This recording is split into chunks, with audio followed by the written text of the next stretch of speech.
عندنا صار لنا ساعة يبكي خطية والله قهرني. يا عالي. يلا قلبي تفضلي.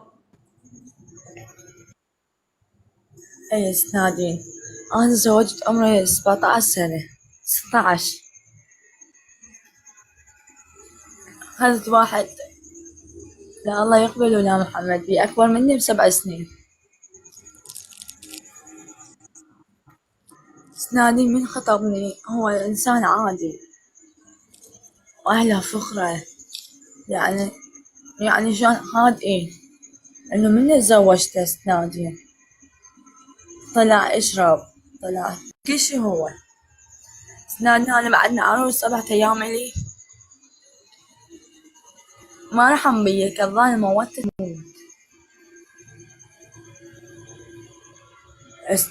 استمرت هاي يعني علاقتي وياه سنتين، انه خلفت منه 2 اطفال. ست نادين كتني الساعة 3 بالليل، انه طلعني بالشارع، اعتدت علي بسلاحه.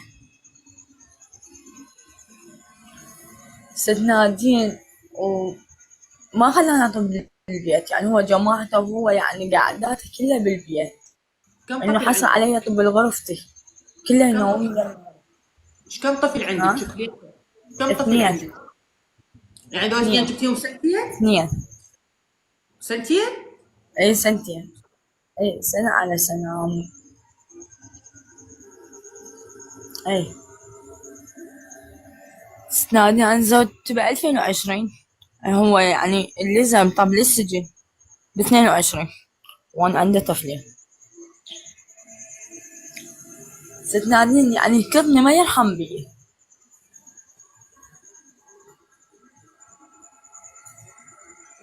لا أهل، لا يخاف من أهل، لا يخاف من أم، لا يخاف من أخو، لا يخاف من عمام، لا يخاف من خوال، ما يخاف. سنادان كل مرة أزعل وأروح منه، بس ما يعطيني جهالي، أنا كاسرني جهالي. إنه بنتي أنا عندي بنية، ما عندي يعني بنتي صغيرة وهو يشرب وكل شي. هو إنه حتى بنتي كان يعني مأذيها، يصيح عليها، يضربها، هي عمرها 1.5 سنة، يعني بكل شي مأذيني. هسه هو حاليا يعني لزمه بالسجن، ما أقدر أعوفه، يعني إنه لازمني، إنه جهالي لازميني أنا، وأريد يعني شلون. أنا ما أريده، بس جهالي لازميني، وأريد أخلص من هاي مشكلتي. ما أدري انتو شو تنصحيني؟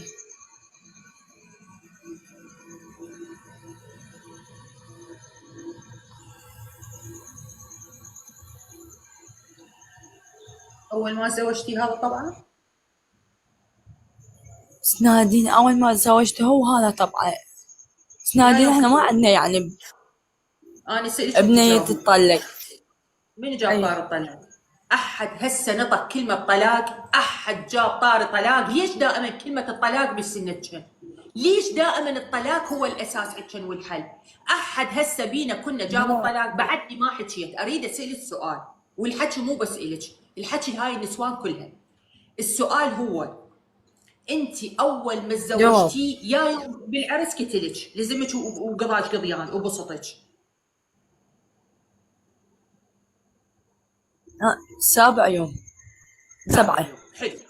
سابع يوم بعدك عروس مسبعنه ولزمك ما يروحوش بالكتل. السؤال الثاني اللي مرتبط بالسؤال الاول، ليش يضربك؟ ايش قاعد تسوين انت بهو يضربك؟ تستفزينه، تنظره بكلمه، بتصرف؟ ليش قاعد يضربك الرجال؟ مسويه شيء انت؟ لا، ما مسوية شي، ما مسوية انت شي غلط. أنا صغيرة، يعني شلون ما أعرف طبعا. أنا بعدني جديدة على بيتهم وعليها، ما أعرف طبعهم شنو. بس هو أنا من أول ما أخذت، أول ما تزوجت وأول ما طبيت بيتهم، هو عصبي ويزمخ ويضرب. أصلا حتى عمته تقول له وخر ميمة، لا تقعدين ميمة، لا هيك شي يريد منك تطي. وأنا إحنا بالنوع أهلي البنية من تتزوج تكون بعد ما ترجع لهم. تمام، يعني اني اخذت واحد ما نعرف بي مرض نفسي، بي حالة نفسية، بي مصيبة من الصغر صارت له المسكين ومعقدته بالحياة، أهله متربي بعائلة مأثرين بيه نفسيا، ما نعرف. أنا تزوجته، اجي الزواج تقليدي، تزوجته ودخلت وعشت وياه ويا أهله.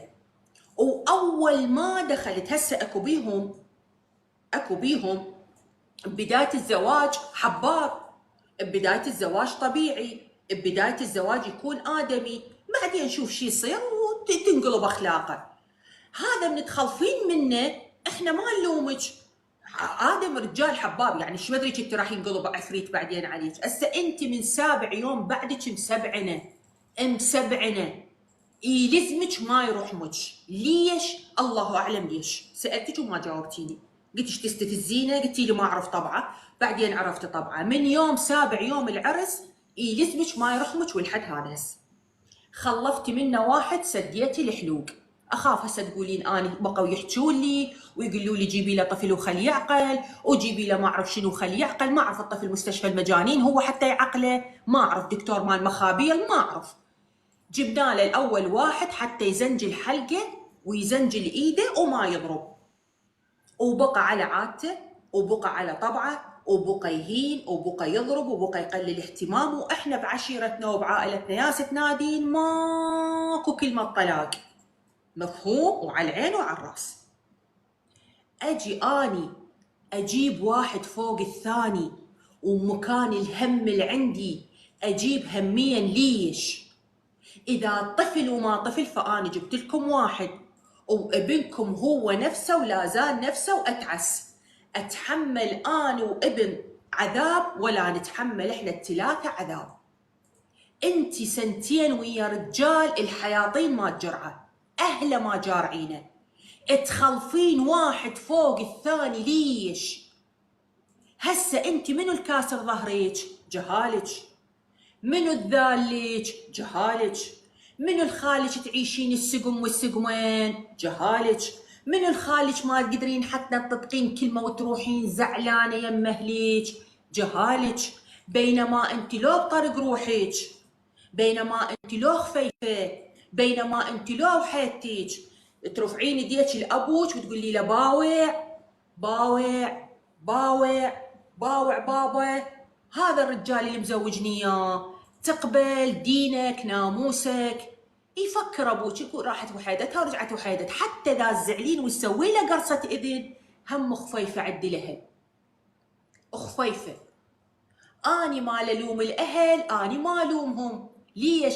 يقول لك اني على اي اساس انطي بنتي وحدها وتجيني باثنين ثلاثه من جهال حاملين اسم ابوهم، يطلق بنتي ويهينها ويضربها ويذلها ويشمرها هي وجهاله علي؟ تجين وجايبه جهالك وياك، تجين وجايبه قروتك وياك. قروتك ذولا ما مسماين باسم بابا، انت بنتي مو هم ذولاك اهلهم. فحبيبتي وديهم اعطيهم لاهلهم وتعالي حطي تاج على راسي. انت شو تسوين؟ شو اسوي؟ ما تقدرين، لان انت والجنه تحت اقدامك وقلب والده، ما تقدرين. شو تسوين؟ راح تقولي له لا بابا لا ماما لا اخواني، انا اريد جهالي. يابا مو مأذيك مو مطيح حظك مو ساقميك مو مدمريك، لا فدوه شوفوا له حل. انا اريد اعوفه بس اريد جهالي. يطردك ابوك انت وجهالك، بالشلاليق يطردك، وانعى الامه فوق ابوه يلومه. باكر عقبه ذولا جهاله اذا مشت عليهم الناموسه على خشمهم، يجي هذا العينتين الهانج وتضربك وتدلك وتطلقك، يصير هتر ويلعب بابوك لعب واخوانك. ليش ضاربين جهالي وليش جهالي متأذين؟ يعني تردين الاهل فوق ما بتهم مطلقه ومشموره عندهم واخذت اللقب اللي المجتمع ما عرف ايش بيه وياه، يجي يربي له جهال ويجي يصرف على جهاله ويجي يحط بنته وجهاله. لذلك انا اقول لكم زمن الخلفات راح، زمن نخلف فوقه انتهى. لازم توعون، لازم تعرفون انه انا من اخلف من رجال لو من ذكر. لازم يوم من تخلفين اكو رجال يشيلون اسمه دولة تخلفيهم مو ذكر. هسه انتي ما قدرين تسوين شي، لا نادين ولا الدنيا كلها ولا حتى الخلق شو خلق نادين يقدر يسوي لي الشيء. ليش؟ لأن الله لا يغير ما بقوم حتى يغيروا ما بأنفسهم. الله ما يقدر يغير. إذا أنت نفسك ما قاعدة تغيرين ما بنفسك، الله من فوق ما أنت تغيرين منك، رب العالمين اسعي وأنا ساعدك. هسه أنا شو أقول لك؟ شو بدي أقول لك؟ أبقى تحمل الدق والضرب، وحدة من الضربات تنهي حياتك، وحدة من الضربات تسقطك، وحدة من الضربات تسوي كسر بالجمجمة، وحدة من الضربات شو وين توديك، وباكر عقبه اسم الله عليك، اسم الله عليك تسمعين العافية. وحدة من الضربات إذا تأذيت بيها وتأذيت واسم الله عليك يقولوا لهم ها بدكم لقينا عتها غير شيء، ها بدكم قاتل ابننا غير شيء، ها ودفاع عن النفس، وتروحين انت بالرجلين. جاي هسه تقولي لي نادين اني شابعه كتل من 7 يوم عرسي وخلفت له 2، وخلفت له 2 وزاد ما نقص، ويقتلني كتله الموت ارحم من عتها. ساعديني شو اسوي؟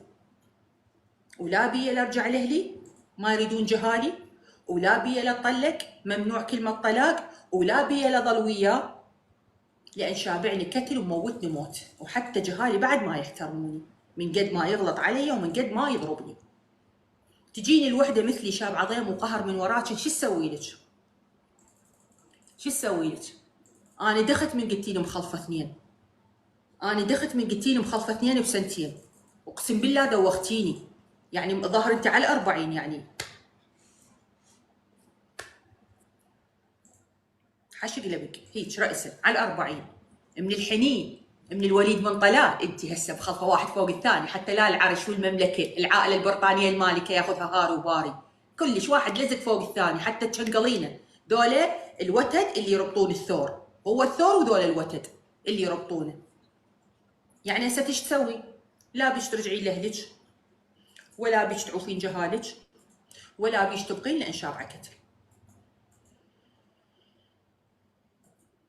لو ما عندك جهال هسه صار بيك هذا كله وانذليته هاي الذله كلها؟ لو مخلفه جهال من زلمه، ويجوز ابوهم حنين عليهم، ويجوز يحبهم، ويجوز زين الهم، مش مدري احنا ما نريد ناخذ بخت الرجال غايب، يجوز ابوهم كل الزين الهم. انت بهالحاله شو تسوين؟ تروحين لاهلك وحيده فريده بدون جهالك، لو تاخذين اللقب وترتاحين؟ عبالش ترتاحين. ايش سوى بالله وانسجن؟ ست نادين هو مو يعني شلون، هو كتلني وطلعني بشارع قال روح لأهلك، بعد أنا ما أريدك يا قد يما أموتك. ليش؟ أنا سويت خبرت على ماما، هو راح نام يعني هو شرب ونام ست نادين، ومو نام أنا خبرت على ماما، عمتي قالت له روح لأهلك، روح لا تبقى يما يموتك. قلت لها جهالي قالت تخذيهم روحي، خبرت على ماما، ماما جتني خذتني أنا وجهالي.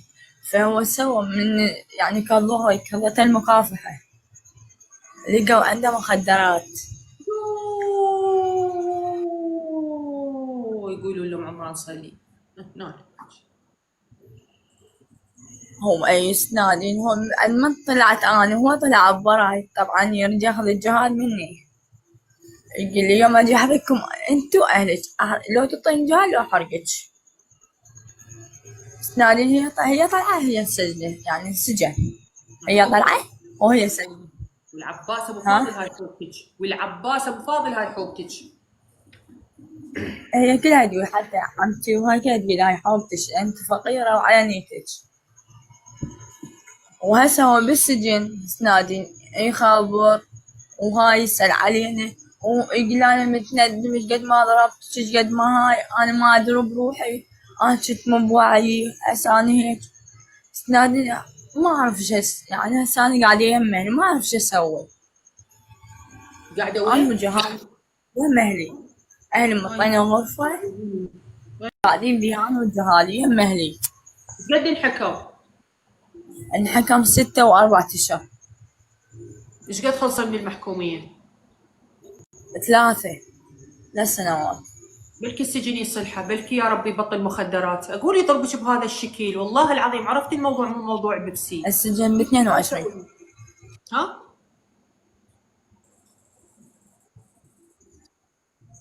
شنو استاذي؟ على اساس يقول عنده مخدرات ويسجنونه بس 6 اشهر؟ استاذي هم لزموه، هو اجر له تاكسي، اجر تاكسي، هذا التاكسي متروسه مخدرات، فهذاك اعترف عليه قال هذا وياي وهو يشرب. فمن ماخذين تحاليل مالت المخدرات فصار يعني هو يعني شلون وياه. رجعت من سووا له تحاليل طلع يشرب مخدرات؟ اي كان شلون يسجنونه بس 6 اشهر؟ مو 6 اشهر، ها السجن 6 سنوات، 6 سنوات و4 اشهر. 6 سنوات و4 اشهر. قولي لي هيك مداقون؟ مستحيل 6 اشهر، مستحيل. هاي 6 اشهر بين ما الدعوه تكمل روحه وجايه 6 سنوات. سوري جايز، سوري حبايبي، اوكي 6 سنوات. خلصنا اي من 6 سنوات ايش قد خلصن؟ 3 3 3 سنين؟ سنوات خلصان. بعد 3 و4 اي اشهر اي. راح نقعد نحسب وياك. اوكي، اهلك شنو رايهم بالموضوع؟ اهلك شو لعدهم منين تطلق؟ استغفر الله يا رب الكائنات. هاي ما اعرف البنيه ليش حاطه الطلاق بحلقها، ما اعرف ليش مكلبه بالطلاق وتشم عوف الطلاق، عوفي الطلاق عوفي. اهلك شنو رايهم بالموضوع؟ يعني شنو رايهم بالموضوع انه رجل بيتهم يشرب مخدرات ومجنون؟ هاي صار لك 3 سنين، انت وين قاعده؟ انت وجهالك يا مهدي وعيالك، ليش بعد ما يا بقيتي مهدي. يم عيالك؟ ليش ما بقيتي يم عيالك؟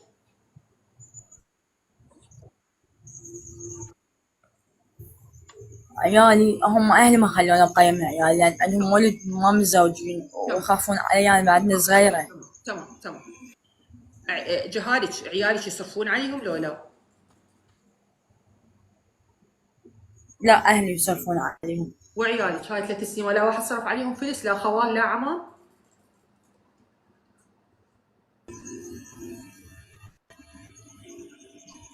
على جهة الاكل من اللي بالحفاظات حليب، عيال جاي يودوا له مصرف هم ما عندهم، يعني صرفوا عليهم، يعني انطوا يطلع منهم شيء داعي، ما صح لو عندهم غلط؟ يعني يذكروهم.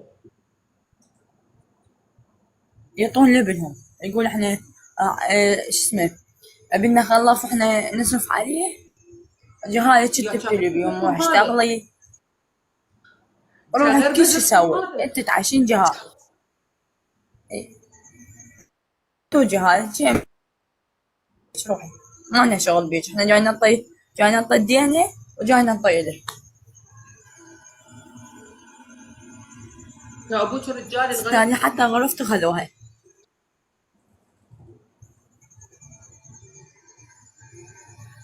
يصرفون على بنتهم بالسجن ويسدون بدينه وعارفين ولده غرفتي كليا، عارفين مرته ما يدرون بها وين ما وين. صار 3 سنين 3 سنين. يدرون بي انا ما اطلع يعني كله يم اهلي وما يخلون تطلع اهلي وما يخلون، يقولوا لي يم اهلي شاكون يكلي انت تحملي.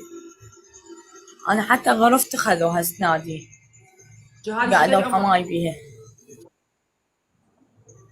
بنت عمرها سنتين هذا هسه صار عمره من عافني، بنت عمرها سنتين هسه، بنت عمرها 4 سنين وابن عمره سنتين. شلون سنتين وهو صار 3 سنين مسجون؟ نادين عافني حامل.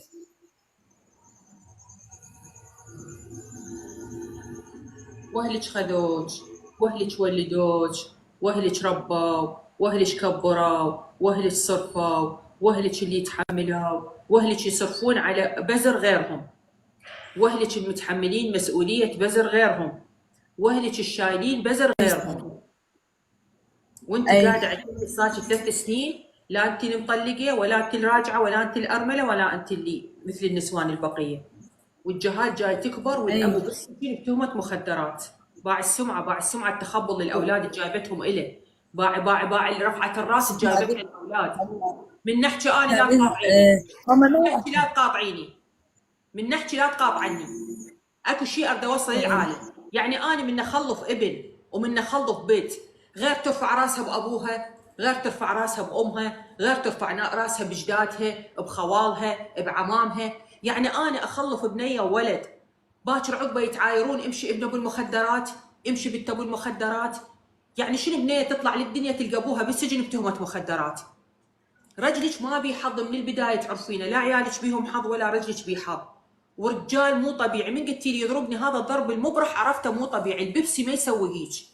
البيبسي اللي هو الشرب الروحانيات ما يخلي الرجال يفقد وعيه ويضرب المرأة. الشيء الوحيد كنا نتفق عليه هي البلوعات، ماشي، الشاني الله اذا تشمونه زين، والكريستالات ذن الحلوات اللي بالسقف، هن ذن اللي يخلن الواحد اعوذ بالله مو بعقله بحيث يكمشش ما يروح بالكتل.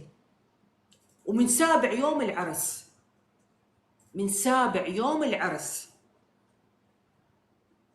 وهسه انتي مثل قلم الطوزه بالضبط. زين انا هسه جايتني شو اسوي لك؟ اهلك وانت ببيتهم، والله يطول عمر ابوك وامك ويخليهم ذخر. انت عندك اهل يلفوش، غيرك ما عندها اهل يلفوها، ما عندها اهل يلفوها تروح تمشي ما وين تروح. زين انت هسه ببيت اهلك وقاعده صالك 3 سنين ماكله شاربه نايمه مخلفه موكله مربيه 3 سنين. هسه ايش حدا ما بدا جايه تردين من عندي حل؟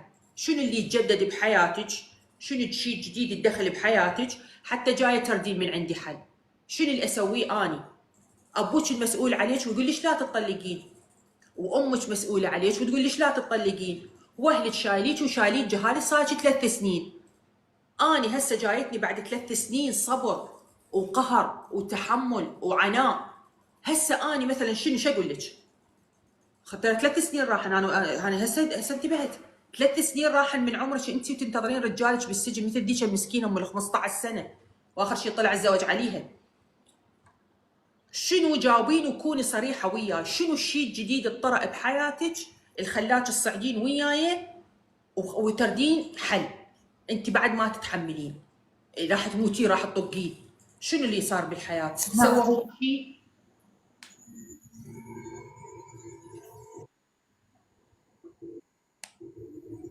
ست نادين أنا صار لي هواي يعني أريد أصعد وياك وأريد أقول لك، بس أنا كل ما أصعد وياك وأطلب هاي الجايز ما أدري شو اسمه هاي أصعد وياك أني ما صعديني. كل مرة أجي أصعد أريد أصعد وياك أنتو ما. هسه صعدتي. انا اريد اكو سؤال يدق براسي أي. وان شاء الله عسى لا دق. ما احب هاي الاسئله من تجيني، انا ما احبها باع، بس اجتني. انت صارك 3 سنين ساعديها في الحصول على حقوقها، كسر حقك ان شاء الله، قولي امين كسر حقك. وش يا حقوق اللي اساعدها تحصلها؟ اني امها اني ابوها. ما يصير ماما البنيه تمشي ورا شوره اهلها، يما البت تمشي ورا شوره اهلها، خص المتزوجه، خص المطلقه، خص الزعلانه. البنيه شارها من اهلها يما، اني لا ابوها ولا امها، اهلها هي عندهم صار 3 سنين. 3 سنين يقولوا لها تموتين تذبحين ينسجن رجلك انت ما تطلقين. اذا هم اهلها ما يدوروا لها حقوق، اجي انا البنيه الغريبه ادور لها حقوق. اذا هم اهلها ما يدرون بحقوقها اجي انا انطيها حقوق. اذا هم اهلها ما يعرفون حقوقها اجي انا انطيها حقوق. انت شو ما تعرفين شلون تحكي؟ شو ما قالت انا قاعده ورا هاي القناه قاضي قضاة؟ أنا توجيهك صحيح أوجه، ساعديها في الحصول على حقوقها. يا حقوقها غير قاعدة ببيتها، ليش تذكر من هيك حقوق؟ غيرها ما عندها حتى بيتها تقعد بيه، تنشبر بالشارع. أهلها المسؤولين، أنا ما لي علاقة، أنا لا لي علاقة ولا أتدخل بالعوائل بسوالف الطلاق والزواج. أبوها يريد وأبوها يمها، أمها يمها، أخوانها يمها. أنا هسه السؤال يدق براسي، أنت صارلك 3 سنين على هاي الحالة، رجلك بالسجن وأنت قاعدة. هسه شنو اللي صار وصعدت وياي وتردين حل لان تقولين نادين تعبت؟ نادين تعبت يعني تعبت من أهلي من حكيهم علي، تعبت من يعني أخوي على جهالي، يعني أخوي يجيب جهالي يعني شلون يشتري لهم جهالي يباعون. فأنا تعبت فسعدت وياك يعني لا عندي عمام يودوا لهم مصرف، لا من بيبية تودي لهم، لا من جدي يودي لهم، لا من كش حتى مقابر ما يخاطرون أو يسألون عليهم، بس مجرد من يخابر هو رجلي بالسجن يخابر يسوون مكالمة معايا بالواتساب يسألني شلونكم مالونكم. الحمد لله زينين قاعدين بالبيت جاي ناكل جاي نشرب والحمد لله. انت شلونك شو اخبارك؟ قال الحمد لله ما دام انتوا زينين انا زين. يعني ما اقدر كل شيء اقول له، كل شيء اوصل له، هو بالسجن، هو بين 4 حيطان، ما بيده شيء. عمود اقول له اني بهيجي ما حد يجي، ما حد يسأل علي، لا حد يسأل عن الجهال، لا من مصرف، لا من هدوم، لا من كل شيء. فأني هيك انصدت ويا جاري، يعني شلون اوصل لك على الفكرة ولا جيت تنصحيني نصيحة.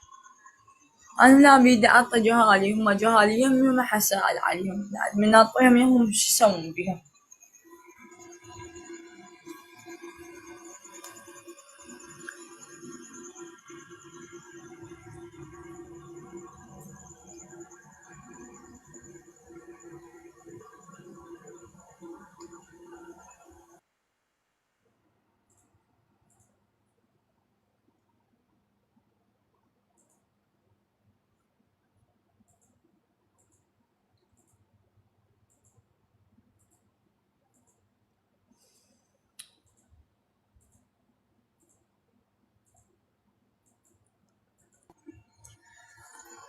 ست نادين لا أقدر أعطيهم، وأقول خليهم يصفون عليهم هم يجيبولهم، ولا أقدر أنا أروح لهم وأقعد. أنا غرفتي خذوها، غراضي خذوها، كل شي خذوه، ومن أجي أحكي وياهم أنتو مالك حق عفتينا وطلعتي.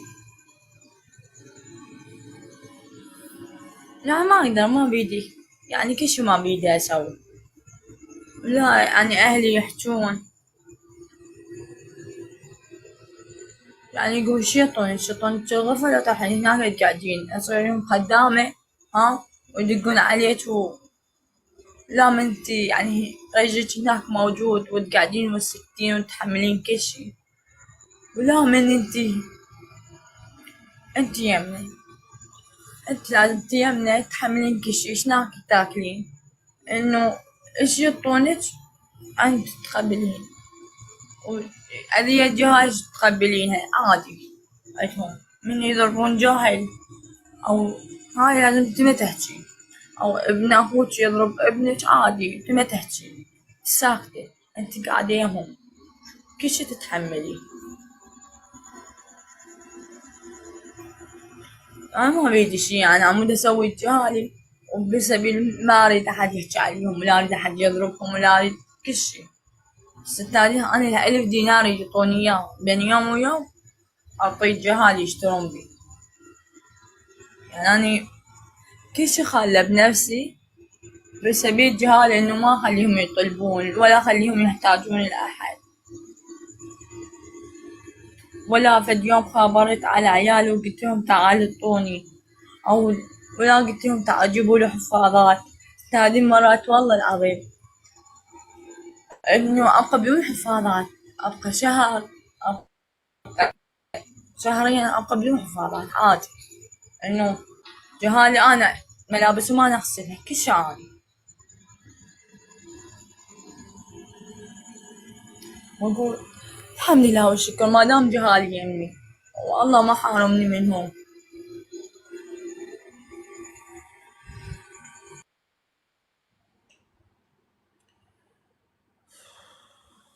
جاي تسمعين حبيبتي؟ جاي تسمعين يا تتبطرين؟ جاي تسمعين يا تتذمرين؟ جاي تسمعين ناس غيرك شلون عايشة؟ تشوفين غيرك شلون عايشة؟ ألف رحمة على أمه فوق أبوه اللي عنده وردة يدعم بيها شوكليته، الله يخليها بميزان حسناته بحق لا إله إلا الله سيدنا محمد رسول الله. اللي يدعم وردة، اللي يدعم شوكليته بأي شيء، إذا صرفه يطلع لها بيها كم فلس تقدر تجيب شغلات الأولاد. تسمعين حبيبتي تتبطرين على عيشتك وعلى رجلك، تتعاقلين عليه وتتعاركين وياه. تسمعين لي الله راسقك بوظيفة، لو راسقك بدخل، لو راسقك تسمعين غيرك شلون عايشة.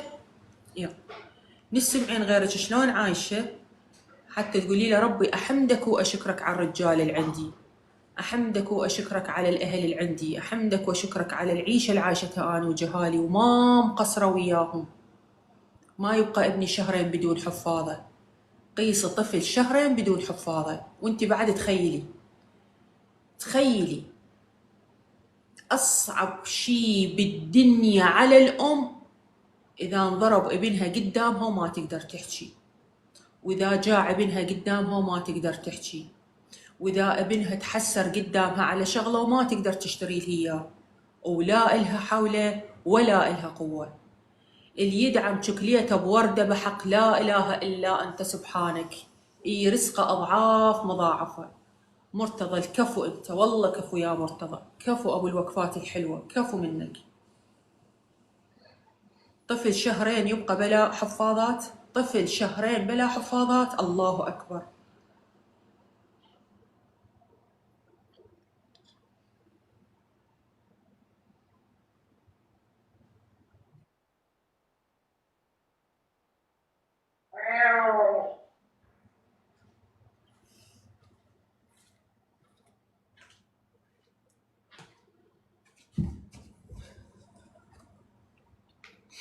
شكليتها حبيبتي، تعالي خلي علمي الشغلة. الله يرضى عليهم الشباب والبنات اللي عندي، أنا ليش أحبهم؟ لأن أعرفهم بالفزعة كلهم يطلعون. باعي شكليته دا يدعمونك الشباب والبنات، اكو رقم دا يصير عندك فوق، هاي 8000 6000 11000 20000. ماشي حبيبتي؟ تاخذين أي. التليفون مالتك وتاخذين التيك توك مالتك انت واخوك، انت واحد، اخاف تخافين تطلعين وحدك، وتروحين لاي مكتب مال موبايلات، قولي له انا عندي فلوس بالتيك توك اريدك تعطيني اياها، وراوي افتحي له صفحتك وهو حبيبتي يعطيك اياها. ايش قد ما يطلعن 100,000 150,000 200,000 300,000، وروح الأبويا يسدلك، أقلها تفرحين جهالك يوم يومين، وكل واحد دعمك الله يرزقه أضعاف مضاعفة. وما صعدت وياه صالك شهور وصعدتي هسه صدفة، لا، صعدتك هاي بها خير إلك وبركة، وما راح يقصرون وياش طول ما أنت صاعدة. وأني بالعكس هاي القصص على مود غيرك تتبطر، وغيرك ما عاجبها حالها، وغيرك ما عاجبها وضعها، من تسمع قصتك تبوس ايدها وجهه وقفه، وتقول له ربي احمدك واشكرك على الرجال اللي عندي، احمدك واشكرك على العيال اللي عندي، على النفس اللي عندي، على الفلس اللي عندي. يشوفن وضعك ويقولن الحمد لله والشكر يا ربي، احنا احسن من غيرنا عايشات. واذا عدتها نقطة تذمر رب العالمين تستغفر رب. حبيبتي انت. سيدنا الدين هذا عيد الله أكبر، خارجون يشوفون جهالهم أبد ماكو، لحد ذاكرهم ترانسود، لحد ذاكرهم بربع دينار. هذا الألف حطوهم ماكو، ما حد يجيهم. انت اهلك ما يخلوش تشتغلين؟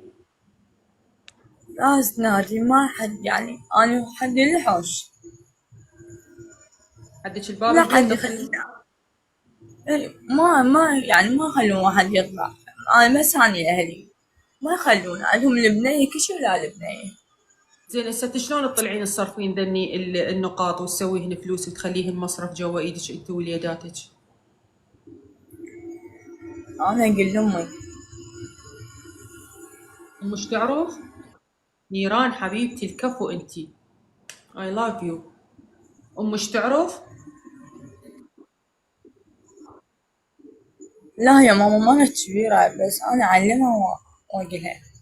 مرتضى قلبي الكفو انتي، بنات شباب الله يرضى عليكم، تدز الذيب الله يرضى عليك.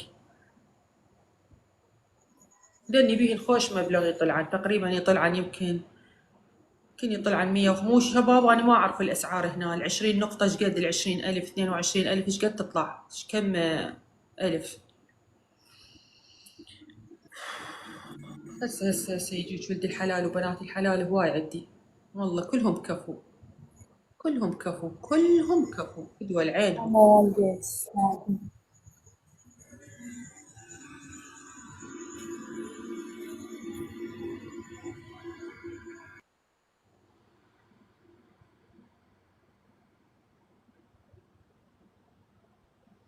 ما يخلوها أهلها حبيبتي. ما سمعت القصة أنتي؟ ما سمعت قصتها؟